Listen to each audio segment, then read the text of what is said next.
Pela fé posso enxergar,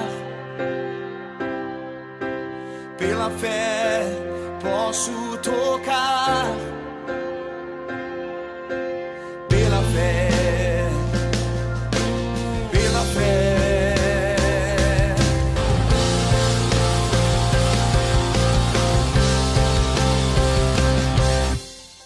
Muito bom dia, que a paz do Senhor Jesus Cristo seja liberada sobre a sua vida. Como está o seu dia? Você acordou, está desejando fazer o quê? Planos devem estar no seu coração, talvez bastantes projetos para hoje. Mas tem algo que nós devemos ter no nosso coração, a gratidão e contar das maravilhas do Senhor. O Salmo número 9, versículo 1 diz: Senhor, quero te dar graças de todo o coração e falar de todas as tuas maravilhas. Muitas pessoas elas saem desesperadas de casa, com seus projetos ali prontos para serem executados, com o desejo de ter sucesso na sua vida, mas a gratidão é algo que nós precisamos rever. Nós temos que ser gratos a Deus, porque nós acordamos mais um dia, mesmo se não estivermos muito bem, o Senhor nos permite viver mais um dia. Então, eu quero chamar a tua atenção. Você tem sido grato a Deus por todas as coisas? Você já tomou uma refeição, por mais simples que ela seja hoje? Glorifica o nome do Senhor. Você ainda não tomou essa refeição, mas você está recebendo essa ministração? Glorifique o nome do Senhor, mas não faça isso apenas como um ritual na sua vida, não faça isso de qualquer maneira, mas que saia do mais profundo do seu coração, que seja a essência da sua vida, ser grato ao Senhor. Nós esquecemos, né? Quando chove, muitas pessoas dizem, olha, agora o tempo está ruim, chamam o tempo chuvoso de tempo ruim. Você já pensou sem essa chuva que rega a terra? Você já pensou só com o sol? Tornaria a nossa cidade um deserto. Nós precisamos ser gratos a Deus, porque nada foge do controle dele. Ele tem sido generoso para a nossa nação e nós precisamos também, além de ser gratos, como o salmista diz, falar de todas as suas maravilhas. Eu me lembro agora da prostituta Raabe, lá em Josué, quando ele está entrando com todo o povo do Senhor na terra prometida, quando eles vão ali mandar espias para invadir Jericó, os espias encontram uma mulher chamada Raabe, e ela diz para os espias, eu tenho visto tudo aquilo que Deus tem feito para o seu povo. Eu tenho ouvido falar de todos os benefícios que Deus, as maravilhas que Deus fez para o seu povo. Aquela mulher foi salva, aquela mulher teve um encontro ali especial com Cristo Jesus. Sabe por quê? Porque ela observava, ela estava na vida do erro, mas ela observava que havia um Deus poderoso, que com um punho forte levava o seu povo, e quando ela pendurou aquele fio escarlata, obedecendo aos espias, ela disse, eu creio em Cristo Jesus, o sangue que será vertido em benefício daqueles que creem na palavra. Então, glorifique a Deus, seja grato ao Senhor e não esqueça, fale das maravilhas do Senhor. Talvez hoje, durante o almoço, você vai conversar coisas que não agradam a Deus. Não, conte das maravilhas do Senhor, tudo aquilo que Ele tem feito para você, para a sua família, na sua história. Louve ao Senhor, seja grato no nome de Jesus. Eu quero conversar hoje com o Valmir José de França. O Valmir tem uma história, ele nunca quis um encontro com Cristo Jesus, ele nunca foi apaixonado por Jesus, até que ele vai a uma cela, até que ele passa numa prisão, e Jesus então se revela a ele, e ele o aceita como Senhor. Vamos passar então essa entrevista.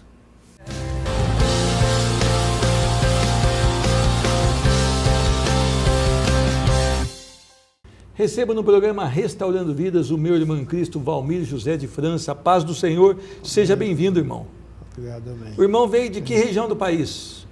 Eu nasci em Recife, mudei para São Paulo com 10 anos de idade e agora estou há 1 ano e 2 meses morando em Alfenas.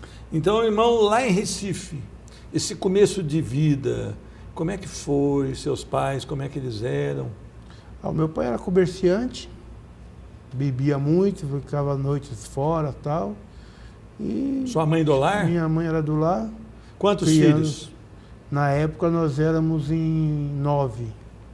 Só que, não, éramos em 8. Só que 2 moravam no Rio, né? Já eram maior de idade e moravam no Rio. Aí do Rio eles vieram para São Paulo e chamaram a minha mãe para vir morar em São Paulo.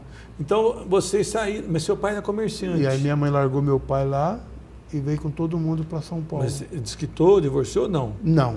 Ele continuou comerciante lá? Continuou com comércio lá, O que que ele vendia? Ele tinha bar. Bar. E você, bem pequeno, você teve alguma educação cristã? Seus pais assim levavam você para aprender da Bíblia? Como é que era essa parte espiritual? Não, eu em São Paulo, em Recife não, mas em São Paulo eu ia muito na igreja, na missa. Certo. Na igreja católica, né? Sua mãe te levava? A minha mãe me levava. Você já tinha ali uns 11 anos? 10, 11 anos mais ou menos. Aí fiz primeira comunhão. Fez tudo aqueles rituais que a igreja católica pede. Isso. Mas você era assim uma pessoa praticante mesmo? Não. Não. Você não. foi porque sua mãe pediu? Porque minha mãe ia todo domingo na missa de manhã, a gente acompanhava ela. Ela era observadora do... Enquanto ela estava na missa, a gente estava fazendo o catolicismo, né? Certo. Fazendo o catolicismo. O catecismo. O catecismo. Né? Aí o seu pai continuou lá há quanto tempo? Meu pai ficou lá, veio em São Paulo, ficava 1 mês, 2 meses e voltava. Viveu a vida inteira dele lá. Ele não acostumava em São Paulo. Ah, tá. Mas então, aí foi muito difícil pro casamento, né? Foi, se separaram, né? Acabou separando. Depois a minha mãe voltou, depois de 10, 12 anos.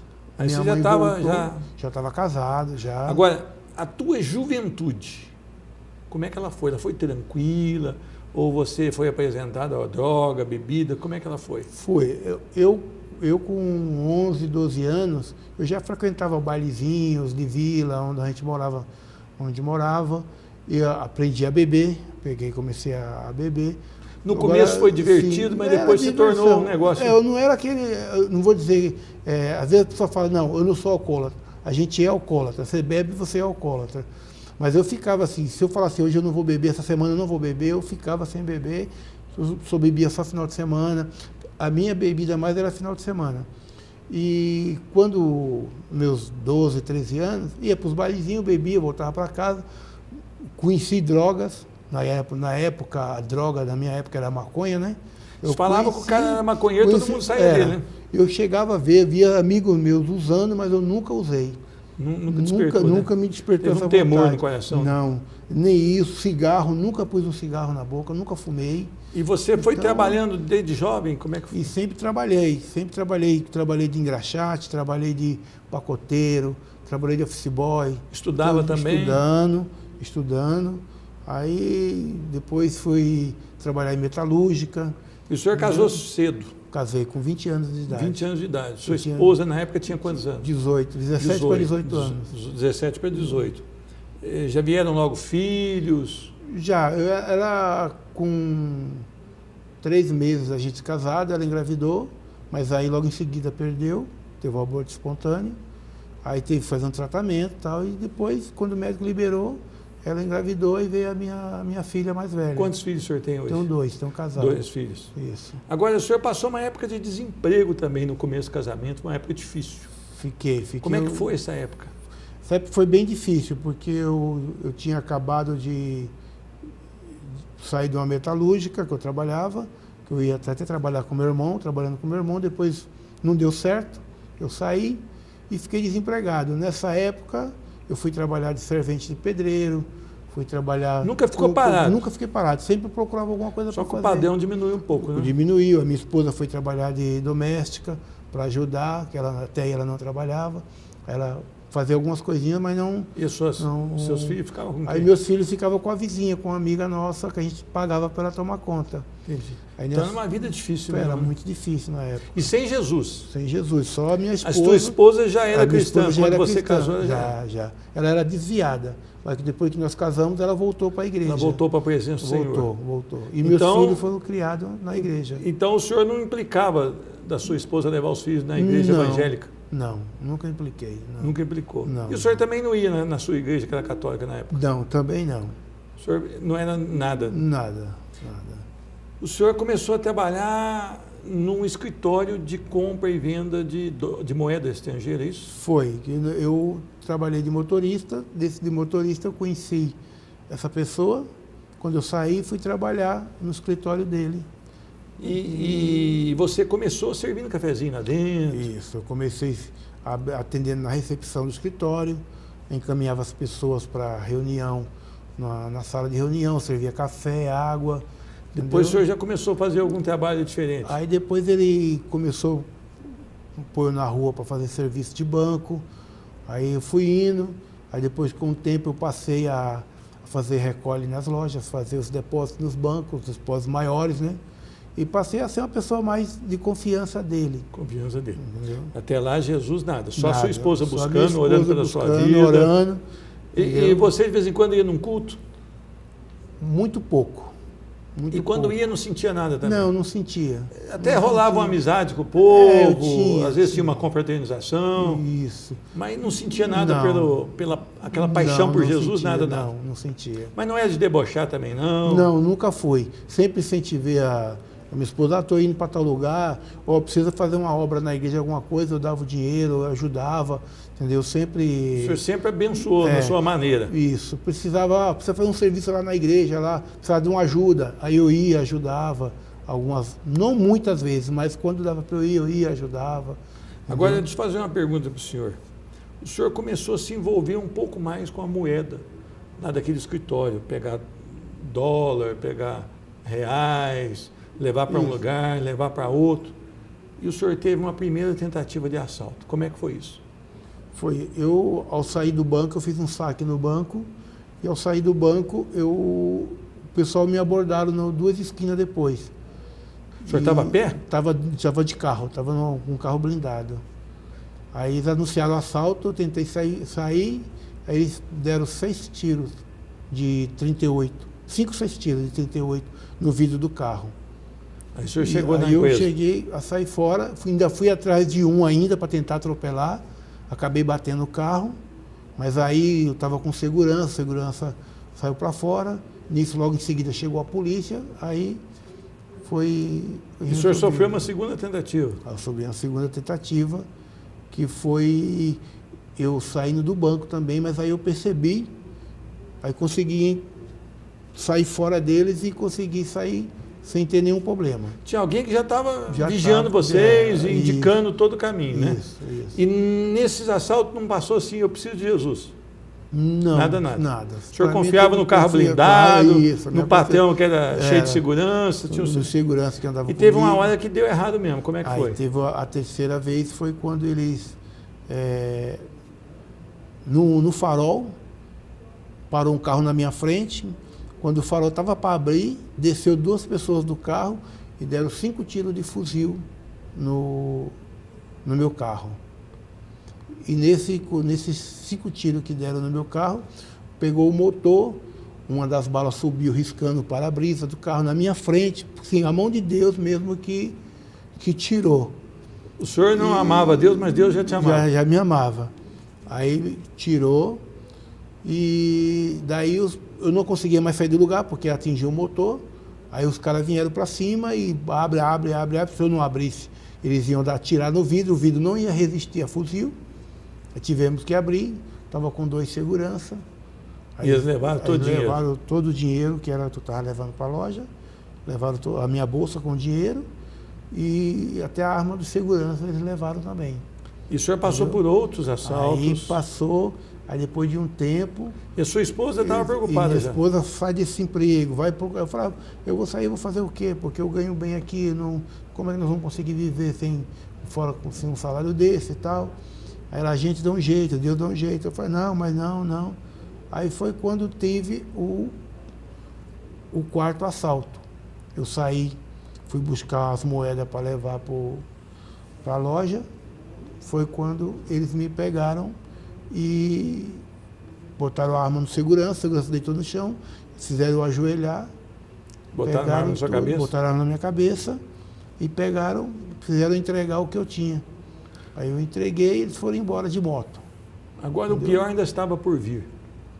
Esse escritório que o senhor trabalhava, ele foi envolvido na Operação Lava Jato. Lava Jato. A famosa Operação Isso, Lava Jato. na primeira operação. Na primeira que teve. Primeira operação. E o senhor, por trabalhar e por ser homem de confiança, E fazer os depósitos maiores era eu que fazia. o senhor fazia depósito talvez para a pessoa que estivesse comprometida É. ali, e o senhor... É, que eu fazia para a empresa, né? É. Em nome da empresa.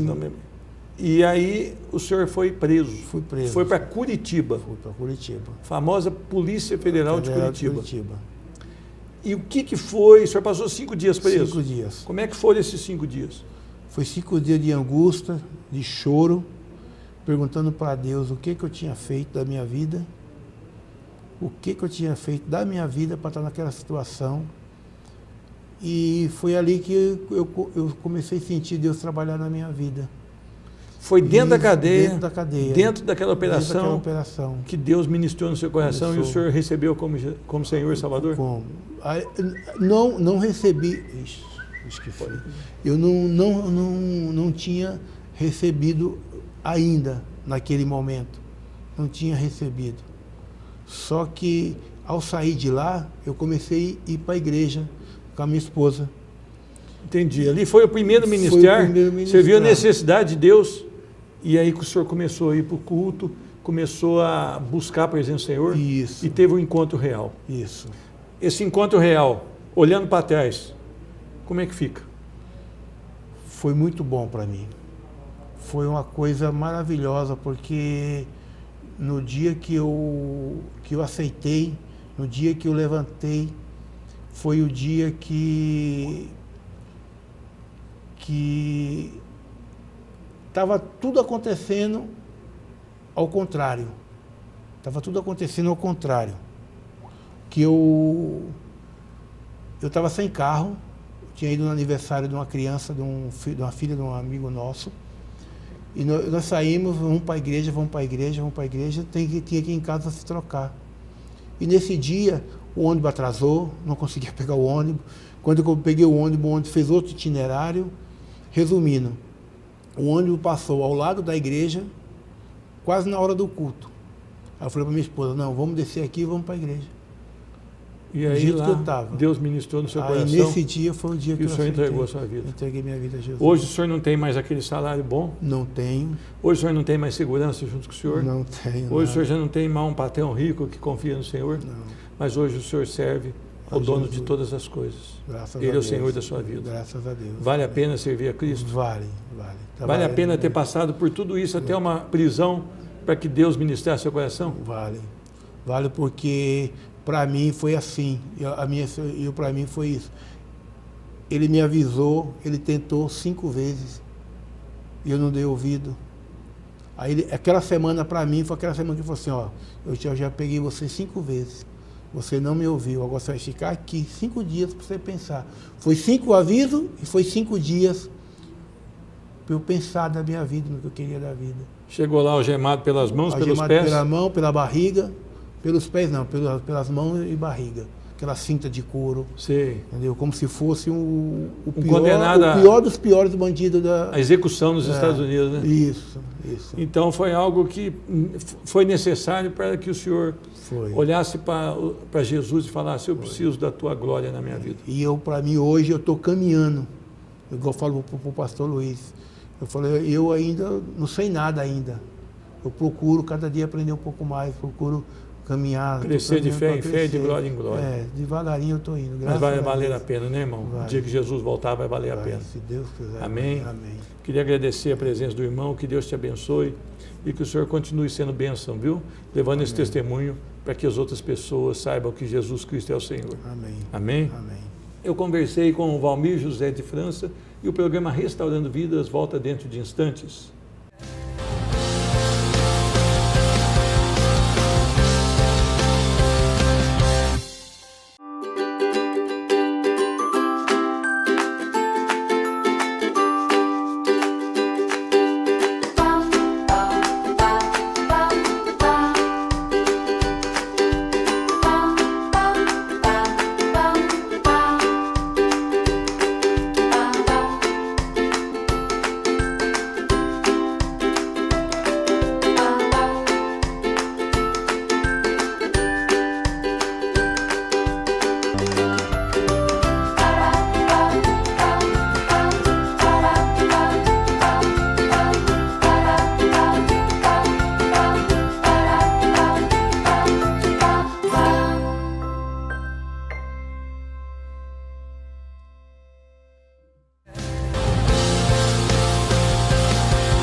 quero falar um pouquinho sobre o testemunho, a importância do testemunho para que mais pessoas sejam alcançadas.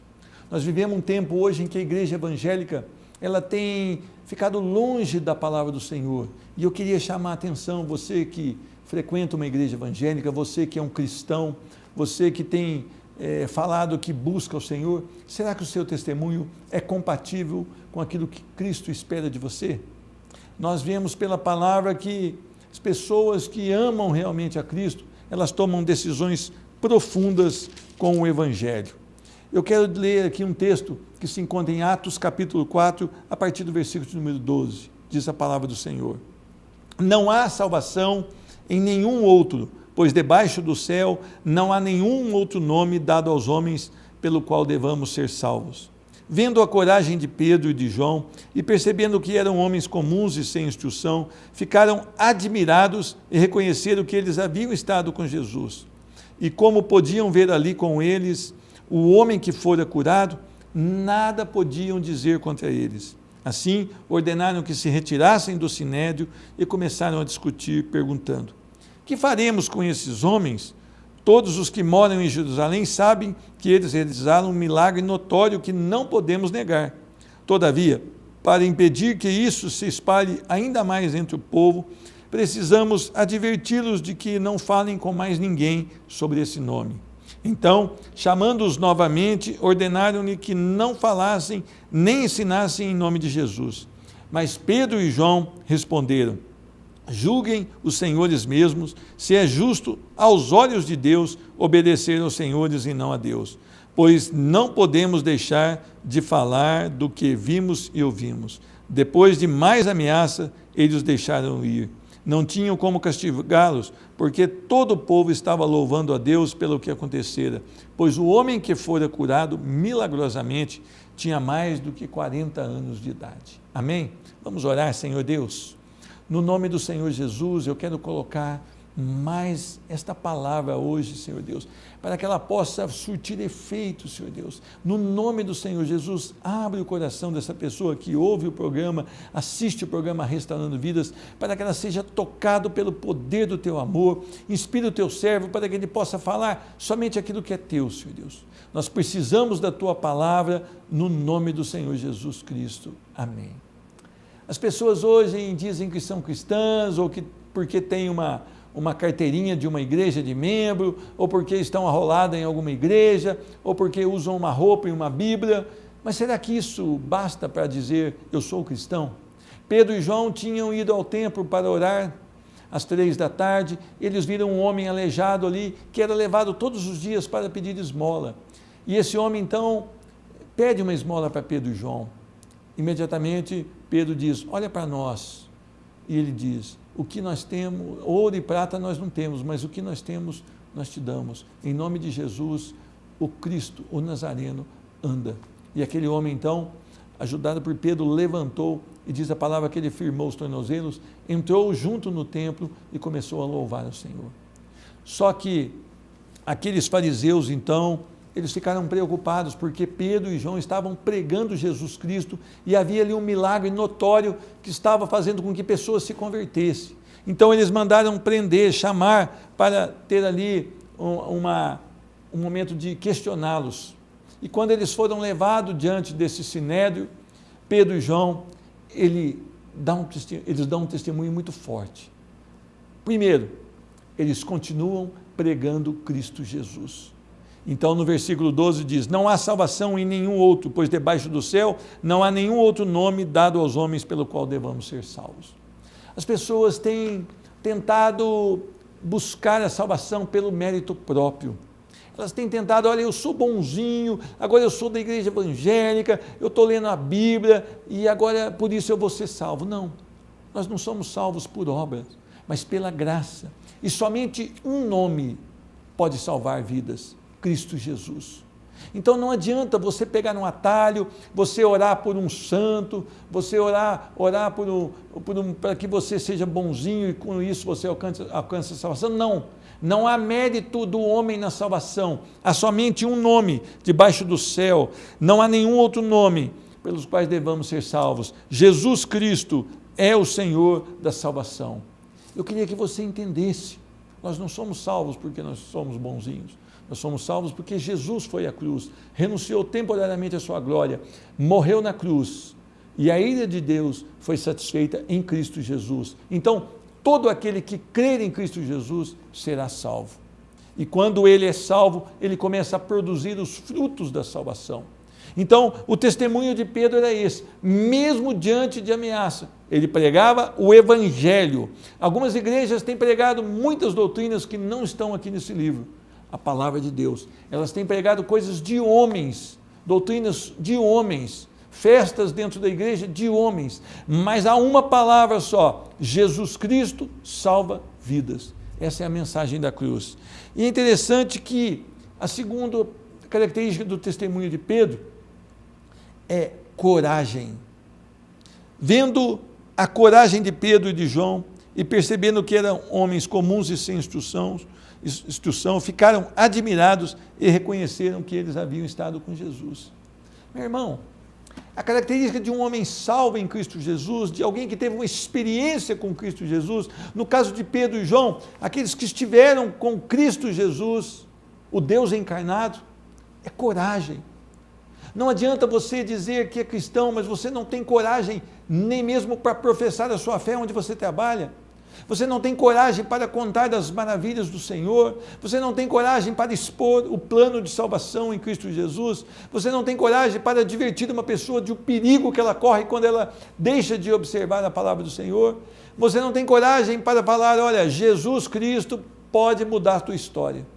Estes homens eram corajosos porque eles estavam ali sob ameaças, eles estavam ali sendo inquiridos, eles estavam ali sendo, de uma certa forma, acuados, mas eles falaram: Jesus Cristo é o Senhor, e com coragem eles testemunharam.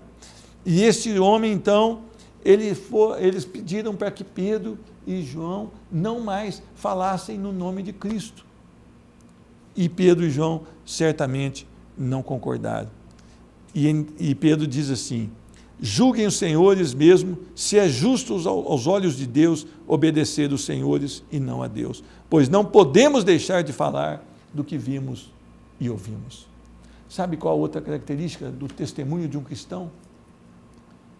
Falar sempre, ainda que a situação esteja contrária. Obedecer a Deus e não aos homens. Os homens, eles colocam sobre as pessoas um fardo e um jugo muito pesados, muito difíceis. Mas a palavra do Senhor diz: vinde a mim, vós que estáis cansados e oprimidos, e eu vos aliviareis, porque o meu jugo é suave e o meu fardo é leve. Interessante isso, né? Eles mesmo ali, diante de uma acusação forte, podendo ser até apedrejado, quem sabe, eles falaram: não podemos deixar de pregar a Cristo Jesus. Antes importa obedecer a Deus e não a homens. Como tem sido a sua vida? Você tem coragem de carregar a sua Bíblia? Você tem coragem de abrir a sua Bíblia ou de pronunciar as coisas que estão aqui dentro para as pessoas que ainda não conhecem? Para as pessoas que estão, talvez, a ponto de fazer uma fraude, a ponto de emitir uma nota fria, a ponto de fazer algo errado, um adultério. Você tem coragem? Você prefere obedecer a Deus do que ao homem? Você prefere falar a verdade? Você prefere ousar e anunciar Cristo Jesus? A palavra do Senhor é para aqueles que amam de todo o coração. A palavra do Senhor faz com que nós falemos sempre do amor de Jesus. Que Deus te abençoe e que você possa ser inspirado pelo poder da palavra do Senhor. Eu quero orar por você. Senhor Deus, eu quero te louvar por mais um dia nós podemos falar da palavra do Senhor. Que a bênção do Senhor seja liberada sobre essa vida, Senhor Deus. Tu és o Deus que pode salvar, que pode transformar, que pode trazer de volta, mas também Tu és o Deus que pode curar a enfermidade, que pode restaurar a porta de emprego perdida. Mas, Senhor Deus, o mais importante de tudo é a salvação. Se nada mais acontecer, a salvação basta. Senhor Deus, salva através desse programa hoje, através da Tua palavra, no nome de Jesus Cristo. Amém. Que Deus te abençoe e a paz do Senhor. Pela fé posso enxergar. Pela fé posso tocar.